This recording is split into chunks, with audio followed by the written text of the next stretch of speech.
अस्सलाम वालेकुम नाज़रीन, मैं हूं नईम कुरैशी।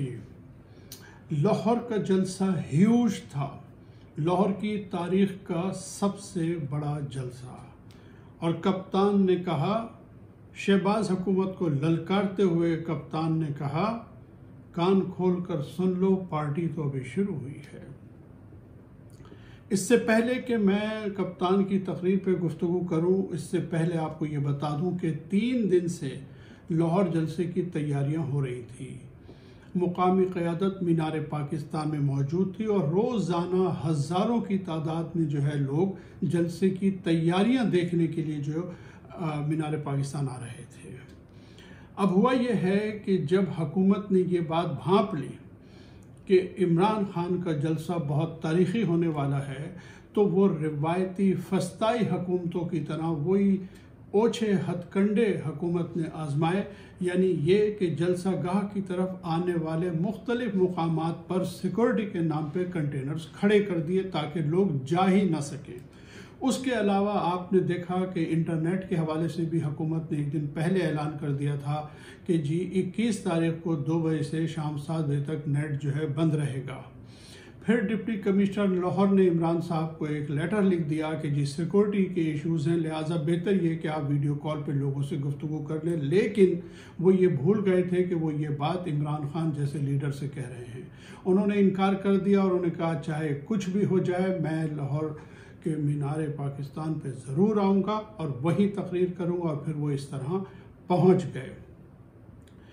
कप्तान ने गुफ्तगू की, बहुत शानदार तकरीर की, अपना लाहे अमल भी बताया और अपने इस अज़्म का इरादा किया कि जब तक ये हुकूमत ख़त्म नहीं होगी हम अपनी तहरीक ख़त्म नहीं करेंगे। मैं समझता हूँ कि कराची का जलसा अगर वेकअप कॉल था तो लाहौर का जलसा वो वार्निंग था। कप्तान ने ये वार्निंग मौजूदा हुकूमत को भी दे दी है और कुछ मुताल्लिका क्वार्टर्स को भी दे दी है। कप्तान ने कहा कि ये मेरा मुल्क है, मेरा मरना जीना पाकिस्तान में है, मेरी बाहर कोई प्रॉपर्टी है नहीं जहां मैं जाके रहूं। मैं दूसरे लोगों की तरह पाकिस्तान से भागने वाला नहीं हूं। और हुकूमत अगर ये समझती है कि मेरे खिलाफ झूठे मुकदमात बना के मुझे भागने पे मजबूर करे तो ये उसकी खुशफहमी है। उन्होंने कहा कि जब तक मैं जिंदा हूँ इनका मुकाबला करूँगा, इन्हें कभी तस्लीम नहीं करूँगा। उन्होंने कहा कि आज मैं अपनी कौम को आज़ाद करवाने आया हूँ, मैं अहद लेने आया हूँ कि हमें किसी सूरत इनके सामने झुकना नहीं है। उन्होंने कहा कि तहरीक ख़त्म नहीं होगी बल्कि तहरीक तो अब ज़ोर पकड़ेगी। ये तहरीक किस तरह ज़ोर पकड़ेगी ये मैं आपको आगे बताता हूँ। उन्होंने शहबाज शरीफ को कहा कि तुम भिखारी हो, तुम गुलाम हो, तुम्हारी सोच गुलामाना है, लेकिन ये मुल्क आज़ाद है, इस मुल्क के अवाम आज़ाद हैं, हम सब आज़ाद हैं और अपने मुल्क को भी आज़ाद ही रखेंगे, किसी दूसरे मुल्क का गुलाम बनने नहीं देंगे। उन्होंने कहा कि जब तक मैं ज़िंदा हूँ इस नाइंसाफ़ी के ख़िलाफ़ कि हमारे मुल्क में एक बैनुल-अक़वामी साजिश के तहत मुजरिमों के एक टोले को इख्तिदार दे दिया गया है, मैं जब तक जिंदा हूँ इसके खिलाफ जद्दोजहद करता रहूँगा। देखिए, बहुत सारी बातें कप्तान साहब ने की, उसमें कुछ बातें वो पहले भी कई बार कर चुके हैं। जिस तरह किसी गज़ल का हासिल गज़ल शेर होता है, किसी एक शेर को ये कहा जाता है कि ये शेर हासिल गज़ल है, इसी तरह इमरान खान साहब की तकरीर का एक जुमला वो हासिल तकरीर है। और वो जुमला जिनके लिए कहा गया है वो भी समझ गए हैं, जो सियासी लोग हैं वो भी समझते हैं, मीडिया के दोस्त हैं वो भी समझते हैं। और उन्होंने कहा कि जिनसे गलती हो गई है उनके लिए गलती को दुरुस्त करने का एक ही तरीका है और वो है फौरी इलेक्शन। उन्होंने मुतालबा किया कि फौरी इलेक्शन कराए जाएं। उसके बाद उन्होंने आवाम से, जैसे मैंने अर्ज़ किया, कि अहद भी लिया कि इस चीज़ के लिए वो आखिरी दम तक जद्दोजहद करते रहेंगे।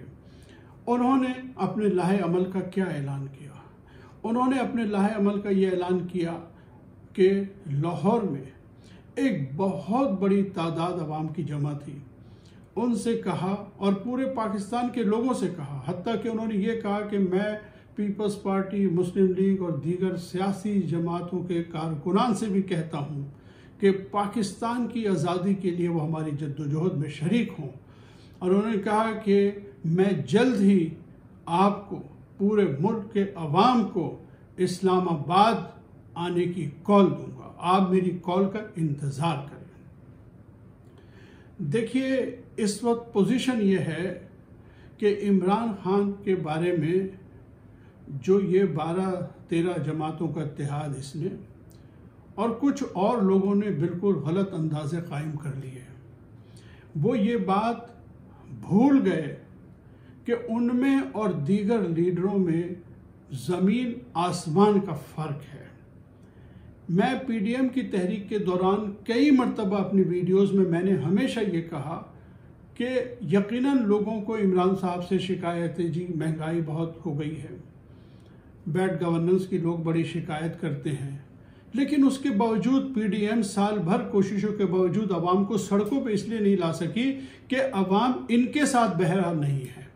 और ये साबित हो गया था कि ये इमरान साहब को अवामी जोर पे नहीं निकाल सकते थे, लिहाजा साजिश का ये घनावना तरीका इख्तियार किया गया। अब पोजीशन ये है कि इमरान खान जो है ना, इस वक्त आलम इस्लाम के बड़े बड़े हुक्मरानों की शोहरत को खा गया है।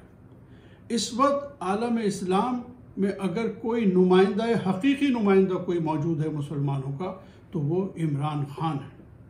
और पाकिस्तान की सियासत में ये 14-15 जमातों के इत्तेहाद की हुकूमत के बावजूद इस वक्त सियासत में जो कंट्रोल है, सियाह सफ़ेद का जो शख्स मालिक है, वो इमरान खान है।